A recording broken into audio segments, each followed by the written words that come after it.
একজন আসে বলে, শুনেন ভাই, রাসূল কিন্তু নূরের তৈরি। কই পাইছেন? কোরআনে আল্লাহ বলছেন, কাদ জাআকুম মিনাল্লাহি নূরুন ওয়া কিতাবুম মুবিন।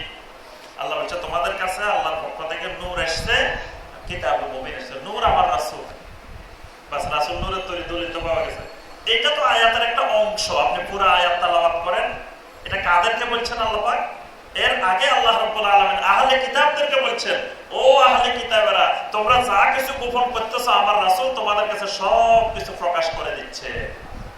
লাস্টে এসে আল্লাহ বলছেন, তোমাদের কাছে আমি এমন কিতাব পাঠাইছি যে কিতাবটা কিতাবে মুবিন, তোমাদের গোপন কিছু রাখে না, সব জাহির করে দেয়, বয়ান করে দেয়।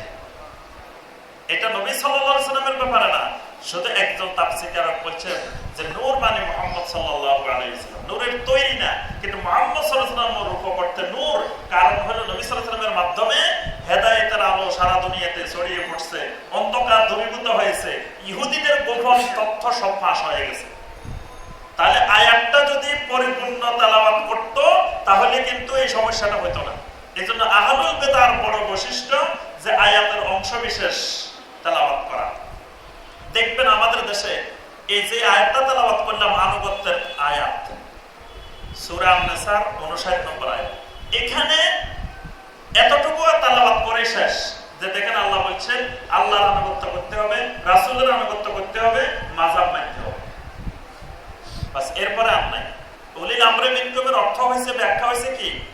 মাযহাব মানতে হবে। আল্লাহ বলছে উলিল আমরে মানতে হবে, কিন্তু উলিল আমরকে যে মানতে হবে ঠিক কথা, কিন্তু উলিল আমরের মানার ক্ষেত্রে আর আল্লাহ রাসূলের মানার ক্ষেত্রে দুটো এক জিনিস না। উলিল আমরকে মানাটা হইল শর্ত সাপেক্ষে, আল্লাহ এবং রাসূলের আনুগত্য হলো শর্তবিহীন, নিঃশর্ত। এখন এই আয়াতটা পুরোটা এরপরে যান, সামনের দিকে যান।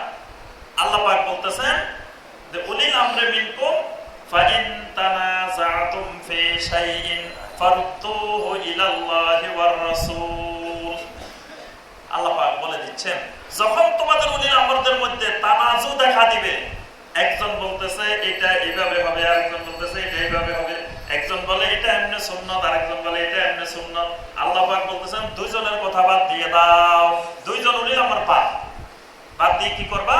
ফারুদ্দুহু ইলাল্লাহি ওয়ার রাসূল, দুইজনের কথা বাদ দিয়ে আল্লাহ এবং রাসূলের দিকে ফিরে যাও। সুবহানাল্লাহ। এখানে আল্লাহ পাক জবাব দিয়ে দিয়েছেন, তাহলে আমি উলিল আমরদেরকে, সালাফে সালেহিনদেরকে, ইমামদেরকে আনুগত্য করব, অনুসরণ করব কি? শর্তযুক্ত ভাবে, নিঃশর্ত ভাবে না। তাদের অন্ত আনুগত্য করা যাবে না, তাকলিদে আমা করা যাবে না, তাকলিদে শাখসি করা যাবে না। তাকলিদ হলো শিরক বেদাতের রাস্তা খুলে দেয়। কারো অন্ত অনুকরণ করা, শর্তহীন আনুগত্য করা কোন ব্যক্তির আল্লাহ এবং রাসূল ছাড়া, এটা বেদাতের রাস্তা খুলে দেয়। এটা মুফতাতিহু বাবে দলালা, এটা দলালার রাস্তা খুলে দেয়।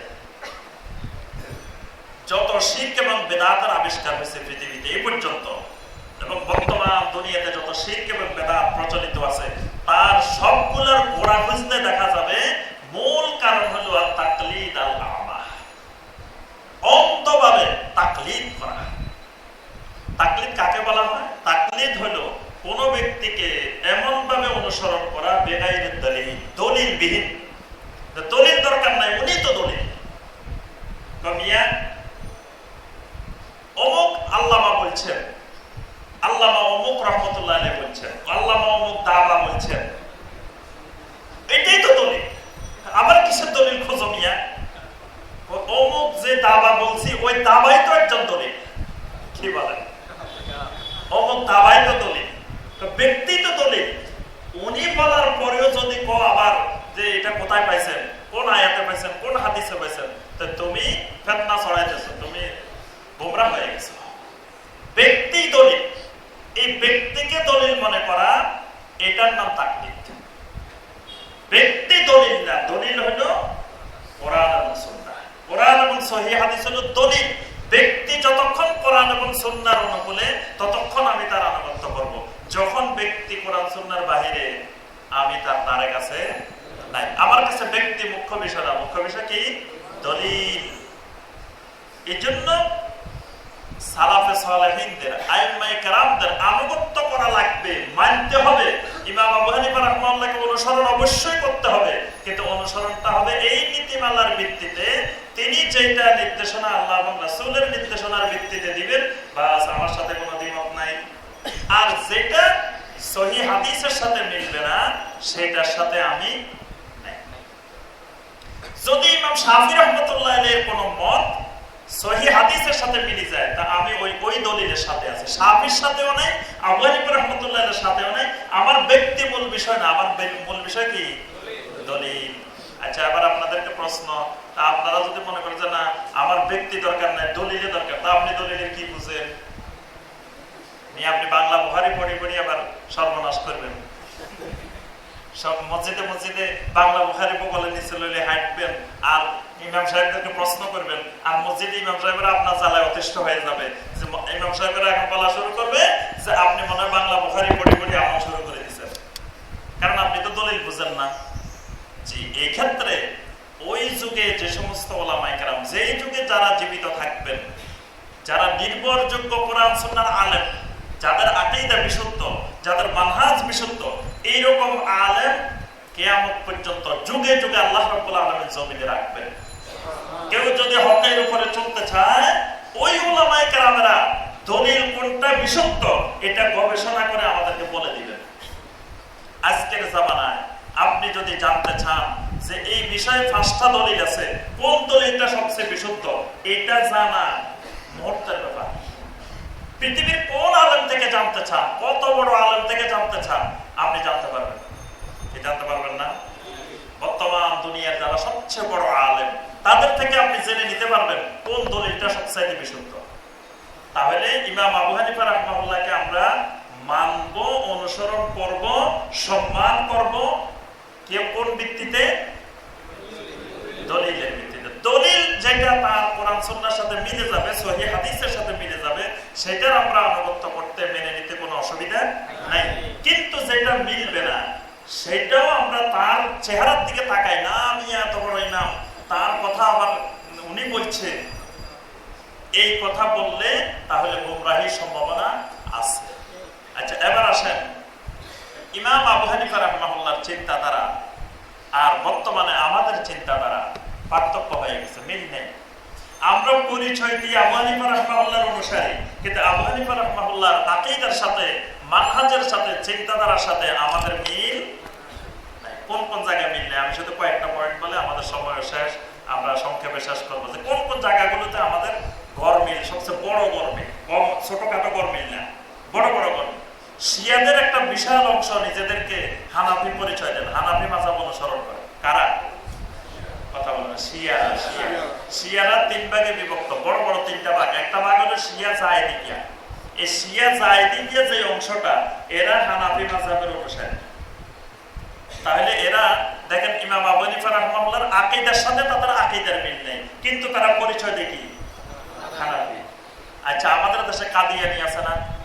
কাদিয়ানি, এবং কাদিয়ানির ব্যাপারে মোটামুটি বাংলাদেশের কারো কোনো ইখতিলাফ নাই। সর্বস্তরের উলামায়ে কেরাম একমত যে কাদিয়ানিরা মুসলিম নয়, তাদের কথাবার্তা, আকীদা, চিন্তা চেতনা কুফরি, এই ব্যাপারে সবাই একমত। কিন্তু কাদিয়ানিদেরকে আপনি জিজ্ঞাসা করেন, ভাই তুমি কোন মাযহাবের অনুসারী, তারা বলবে আমরা হানাফি, তারাও হানাফি।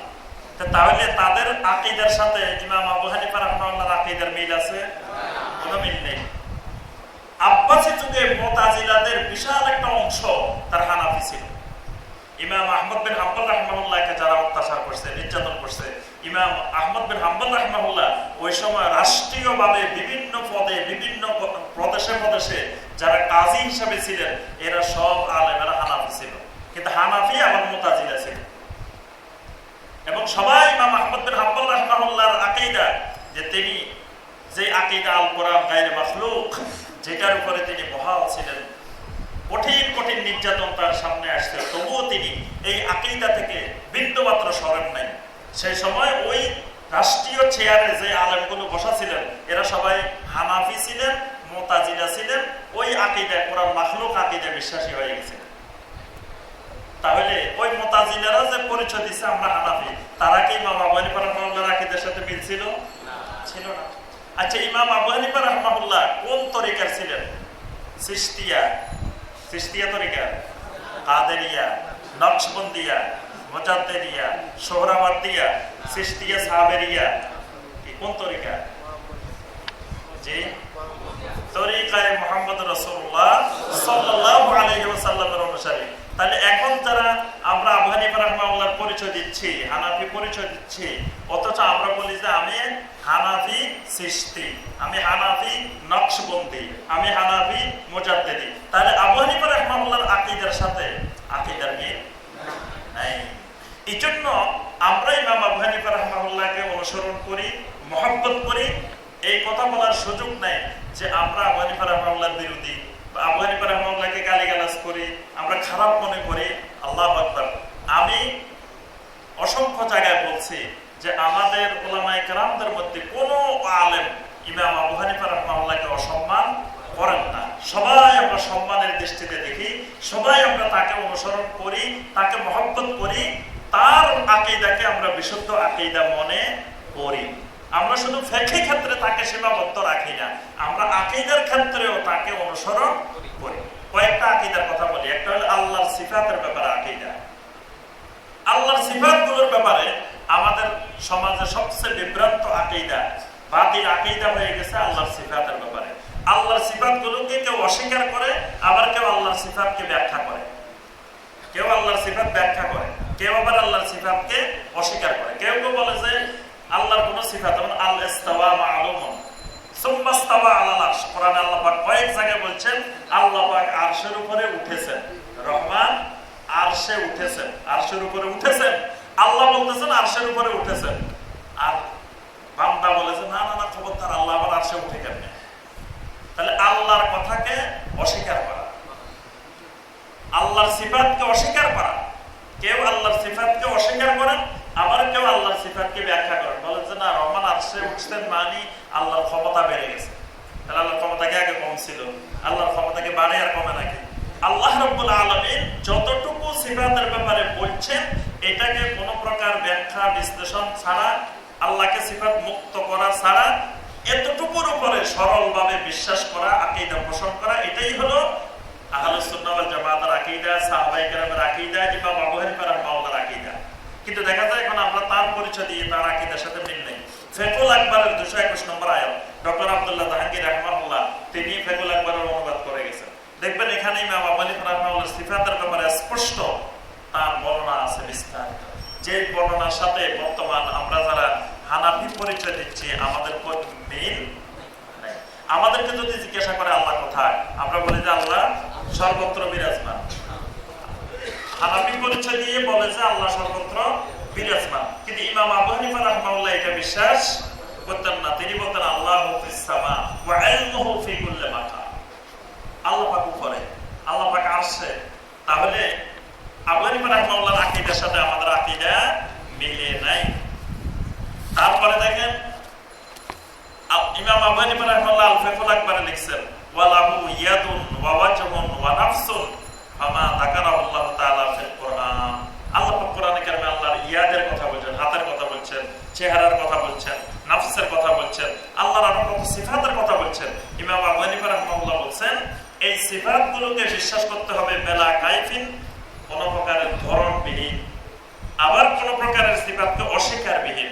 মানে আল্লাহর হাত, এটাকে আবার অন্য মাখলুকের হাতের সাথে তুলনাও করা যাবে না, এটা ধরন নির্ধারণ করা যাবে না, আবার এটাকে অস্বীকারও করা যাবে না, না না খবরদার আল্লাহর হাত নাই, আল্লাহর আবার চেহারা থাকে কেমনে? ওই দিন দেখেছে একজন ফেসবুকে ব্যাখ্যা করতেছেন যে ওয়াইয়াবকা ওয়াজহু রাব্বিকা যুল জালালি ওয়াল ইকরাম, যে আল্লাহর চেহারা অবশিষ্ট থাকবে। বলে না, আল্লাহর চেহারা হলো আলী। নাউজুবিল্লাহ, আল্লাহর চেহারা নাকি আলী রাদিয়াল্লাহু তাআলা। সব মারা যাবে, আলী মরবে না। এজন্য আলী কাররামাল্লাহু ওয়াজহাহু, মানে আলী রাদিয়াল্লাহু তাআলা না, আলী হলো কাররামাল্লাহু ওয়াজহাহু। তো এই ওয়াজহাহু হলো আলী। ব্যাখ্যা দিচ্ছে, ফেসবুকে আলোচনা আছে, তার বলতেছে যে সব মারা যাবে, আলী মরবে না। তো কেন আলী মরবে না এটারও ব্যাখ্যা দিচ্ছে। বলে যে নবী সাল্লাল্লাহু আলাইহি ওয়াসাল্লামের উপরে দরুদ বন্ধ হবে না, কারণ আল্লাহও দরুদ পড়ে, ফেরেশতারাও দরুদ পড়ে। এখন সব মরে গেছে, আল্লাহর জিকির করব কে? আল্লাহর জিকির তো বন্ধ হয়ে যাবে। আল্লাহর জিকির যাতে বন্ধ না হয়, এই জন্য নাকি আল্লাহ আলীরে জীবিত রাখতেন। নাউজুবিল্লাহ। কি মারাত্মক কোরআনে কারিমের বিকৃত ব্যাখ্যা। আচ্ছা, এরপরে ইমাম আবু হানিফা রাহিমাহুল্লাহ তিনি স্পষ্ট করেছেন আল ফিকহুল আবসাতের মধ্যে, তিনি বলছেন যে ব্যক্তি বলে যে রব আকাশে আছেন না জমিনে আছেন আমি জানি না, এই লোক কুফরি করল। কোন ব্যক্তি যদি বলে আল্লাহ আরশের উপরে কিন্তু আমি জানি না আরশকে আসমানে না জমিনে, তাহলে এই লোক কুফরি করল। মানে এসব ক্ষেত্রে মানে আল্লাহর সিফাতের ক্ষেত্রে ইমাম আবু হানিফা রাহিমাহুল্লাহর আকীদা ছিল একেবারে স্পষ্ট, সাহাবায়ে কেরামের আকীদা, সালাফুস সালেহিনদের আকীদা, যে আকীদার সাথে বর্তমানে আকীদার মিল।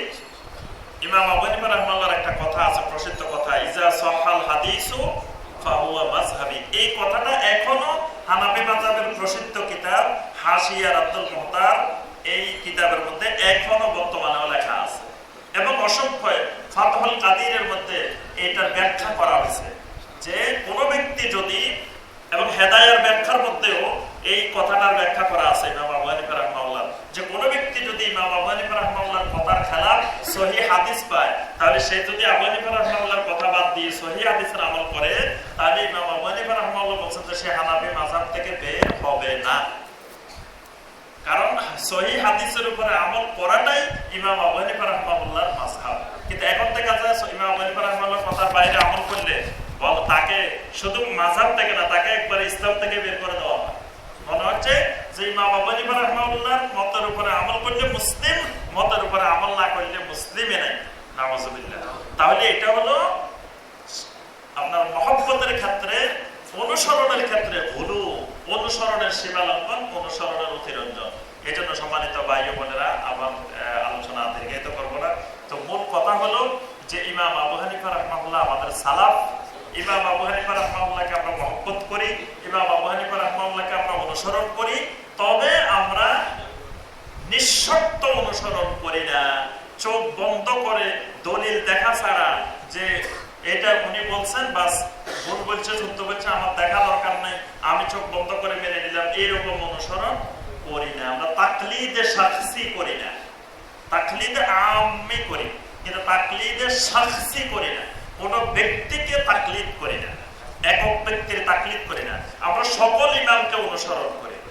যে ইমামের যতটুকু অংশ কোরআন সুন্নাহর অনুকূলে তার সাথে আমরা একমত, যে ইমামের যে অংশটুকু কোরআন সুন্নাহর সাথে একমত না বা সহিহ হাদিসের খেলাফ, এমনকি দেখেন ইমাম আবু হানিফা রাহিমাহুল্লাহ অনেকগুলো মাসালা সহিহ হাদিসের খেলাফ হওয়ার কারণে ইমাম ইবনু আবি শাইবা রাহিমাহুল্লাহ তার মুসান্নাফ ইবনে আবি শাইবার মধ্যে কিতাবুর রাদ্দ আলা আবি হানিফা লিখে গেছেন হাদিসের গ্রন্থে, যে ইমাম আবু হানিফা রাহিমাহুল্লাহ এই মাসালাগুলো সহিহ হাদিসের খেলাফ, এইগুলো তিনি উল্লেখ করে হাদিসগুলো পর্যন্ত তিনি লিখে গেছেন। তাহলে তিনি অন্তভাবে আবু হানিফা রাহিমাহুল্লাহ বলছেন দেখে তিনি মেনে নেন নাই, বরং তিনি এটা প্রতিবাদ করে সহিহ হাদিসগুলো তিনি তার হাদিসের গ্রন্থে উল্লেখ করে দিয়েছেন। এটাই হলো অনুসরণের নীতিমালা। এই অনুসরণের নীতিমালা লঙ্ঘন করলে আমাদের গোমরাহির রাস্তা প্রশস্ত হবে, গোমরাহির দিকে যাওয়ার রাস্তা খুলে যাবে, তখন শিরক আর বিদআতের অসংখ্য রাস্তা আমাদের সামনে খুলে যাবে। আল্লাহ রাব্বুল আলামিন আমাদের সবাইকে যাবতীয় শিরক এবং বিদআত থেকে মুক্ত হয়ে তাওহীদ এবং সুন্নতের পতাকা তলে সমবেত হওয়ার আল্লাহ পাক তৌফিক দান করুন। আল্লাহ রাব্বুল আলামিন আমাদের সবাইকে বিশুদ্ধ আকীদা পোষণ করার তৌফিক দান করুন। আকীদার সাথে সাথে বিশুদ্ধ মানহাজ অনুসরণ। আজকে সবচেয়ে বড় অভাব, সহিহ আকীদার চেয়ে বড় বিষয় অভাব হলো সহিহ মানহাজ। অধিকাংশ ভাইয়েরা সহিহ আকীদা বুঝলেও মানহাজ বোঝে না। মানহাজ আরো বেশি গুরুত্বপূর্ণ, আরো বেশি জরুরি। এই জন্য আল্লাহ পাক আমাদেরকে মানহাজ অনুসারণ তৌফিক দান করুন। আল্লাহ পাক তাওহীদ ফাউন্ডেশন লক্ষ্মীপুরের এই আলোচনা সবাইকে আল্লাহ পাক কবুল করে নিন। এই মাহফিলের মাধ্যমে